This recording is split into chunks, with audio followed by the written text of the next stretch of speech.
Anxiety is much better treated when it first starts to present itself. When you wait too long, it's going to be much harder to treat. It's still treatable, but it gets deeper, and we start avoiding and engaging in safety behaviors that get reinforced, and then anxiety becomes this tangled mess that's harder and harder to untangle. So find out. Ask a therapist, ask a doctor, make one appointment.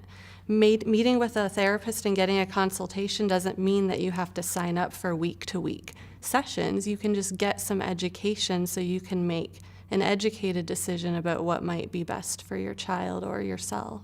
Right, because cutting is a really big thing now that more teens are experimenting with. Substance abuse is a really big problem now. Isolating themselves from family and friends and not seeking out support is another destructive thing that I see teenagers doing a lot. I almost always have kids tell me about the way that social media is impacting the way that they see themselves, see the world, see other people, and that has a really big role in the way that people think about things now.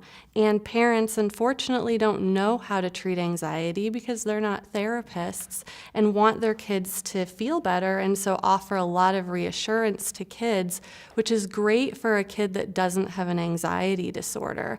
But when your kid has an anxiety disorder, the reassurance serves to reinforce the anxiety and creates this temporary relief, but ultimately leads to longer-term anxiety problems. But families will accommodate anxiety in order to get through the day, which makes sense because everyone wants to function and feel okay and get through their day-to-day lives, but it can really infiltrate other people's anxiety. It can lead to more depression. It can lead to conflict between siblings and spouses. And it can really lead to just a change in lifestyle if families are over-accommodating the anxiety of their child. How often do you see parents that come in and aren't maybe convinced that their child has anxiety? Maybe they're just manipulating or wanting more attention. And if that is the case, how do you convince them that this is real? I do hear that a lot. Parents are concerned that their child is attention-seeking. And the way I usually think about that is that may be true, that their child is attention-seeking, but what's beyond that? What need are they trying to get met that isn't being met? And so looking beyond the fear of attention-seeking and what that really means to the parent. What if your child is attention-seeking? Because the thought there is if my child is attention-seeking, then they don't deserve the attention. But that's not necessarily the best way to approach it. If my child's attention-seeking, then what is going on a deeper level that they need to get a certain need met that isn't being met?